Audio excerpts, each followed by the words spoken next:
We're living in an unprecedented time where right now with the COVID-19 virus that we're not able to see you in the office due to interpretations of the state. Now, I want to show you, however, how you can do these three things. Keep your brain balanced, keep your spine aligned, and keep the nerves to your organs working well. So let's go through this. We'll have some fun, and hopefully you can help yourself at home before you're able to see us in the office.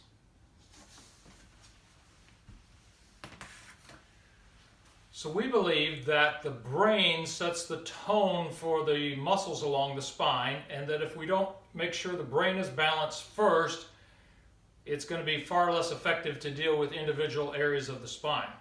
So one of the things that you can look for, you can have a family member look for you, or you can simply look in the mirror. But you want to look at yourself standing about shoulder width apart. If your shoulders are square, if one is rolled in a bit like this, left shoulder rolled in, hand rolled in, you see more of the knuckles on the left hand than on the right, that's an indicator of possible imbalance of the brain on the left side. The other thing that you'll often see with that, and I'm not sure if the video can show it, but is the toe will be out, and it's okay if I can't see it. The toe will be out, pointed out slightly on that same side. That's an indicator that the left brain may not be functioning as it should and firing properly to the muscles. A way that we can confirm that is to just have a seat, and if we need to switch the camera, just go ahead, Debbie. If not, we're good. And then test your muscles. So you're going to test, hold up a hip flexor, hold your knee up like that and push down. It should stay strong, and push down, it should stay strong. But if it gives a bit, you can't hold it as well on one side or the other. Say you can't hold it as well on the left, and that matches what we saw in your posture. That is clearly a brain issue on the left side. And I'm going to show you how you can do a home version of an exercise that mimics parts of what we do in our brain balance adjustment, enough to get you some help. So I'm going to get on the floor and show you how, if I have left shoulder rolled in, right toe out, and weakness here, how I would address that.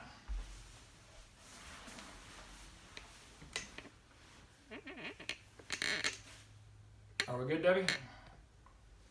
All right, so I would get in this position with my left leg out and my right foot back. I'm not going to explain the neurology involved in this. That would be too much for the video.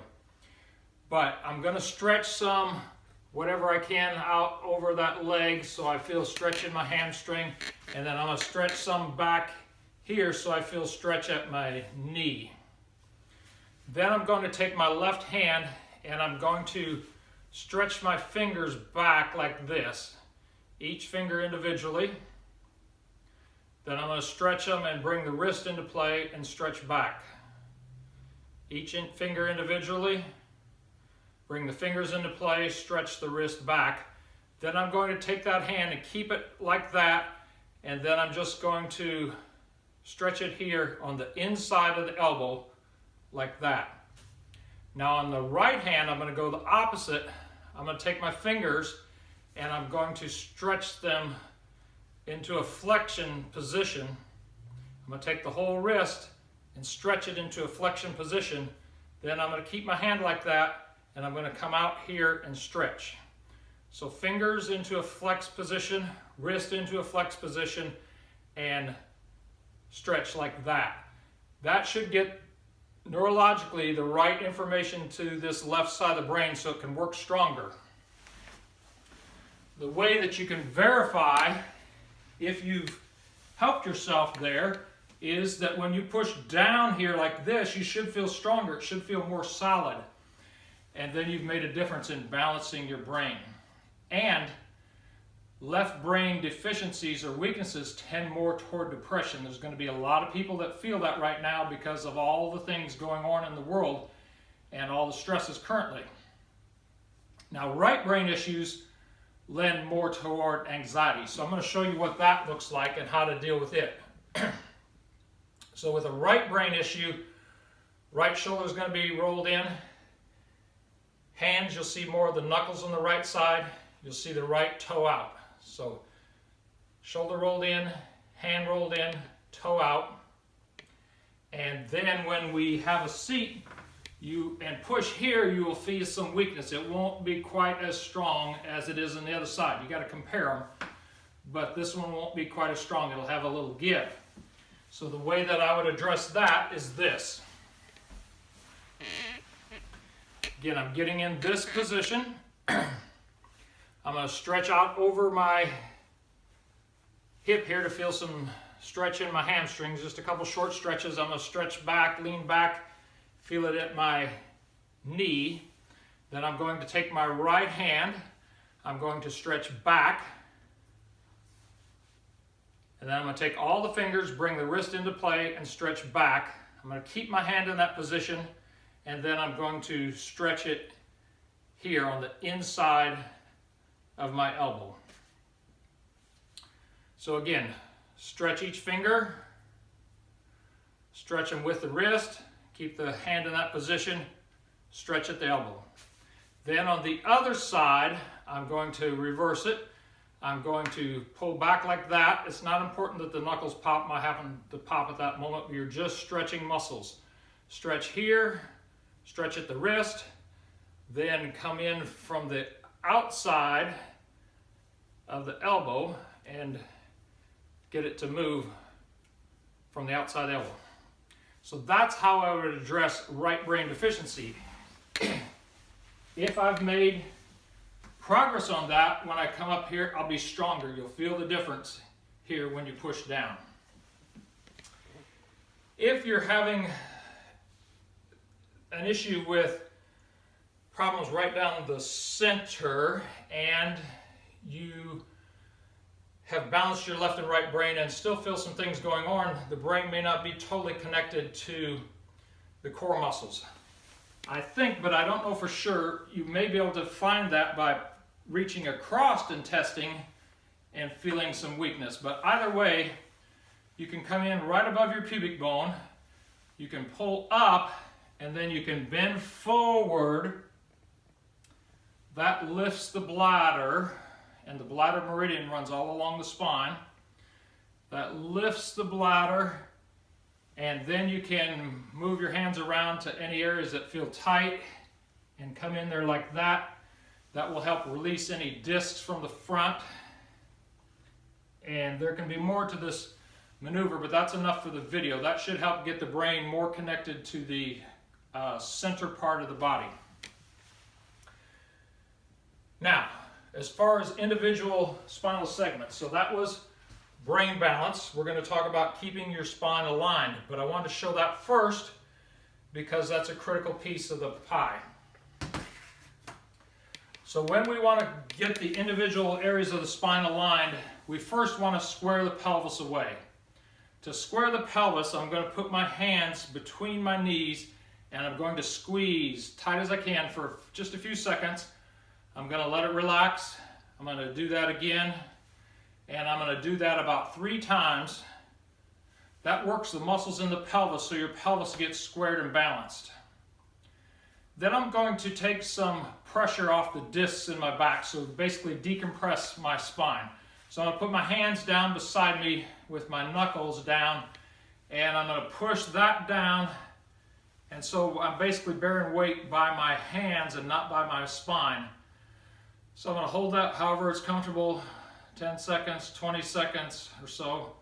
Then I'm going to release that, and I'm going to do that a few more times to decompress my spine. And I can stretch my neck in different positions in that to get my neck more involved with it also. But I'm going to do some decompression so there's not as much pressure on the discs of my spine. Then I'm going to do some classic exercises. Those classic exercises come from yoga. One would be cat back, old horse. So I'm going to gradually lift my head and let my spine sag.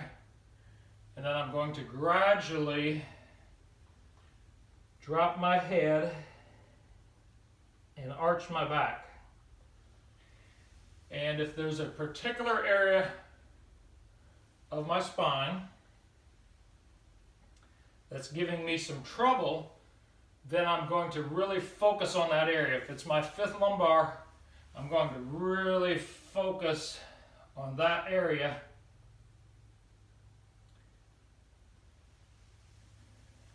And just focus my attention there. Then I may want to do some child's pose as well and come down focusing again on that fifth lumbar area.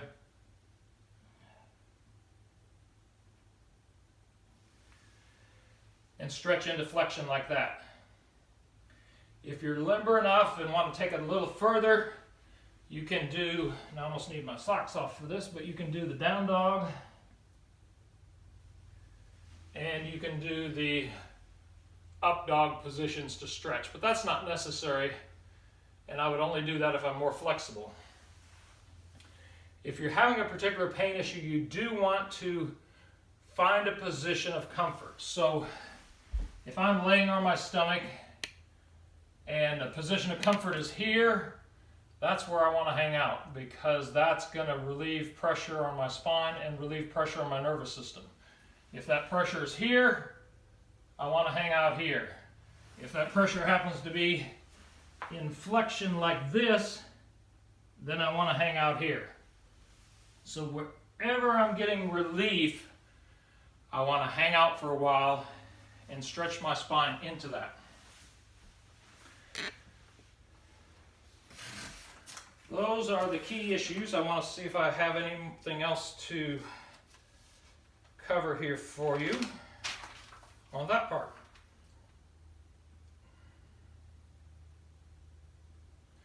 Then I want to show you how to keep your autonomic nervous system healthy during this time of stress. Your autonomic nervous system is what controls the function of all your blood vessels, organs, and glands. It's super critical right now to have that functioning well so that you can have some calmness, so that you can relieve some anxiety, so that you can keep your heart rate low and comfortable. And is our noodle here, Debbie? It's in your office. It's where? In your office. Okay, give me 1 second.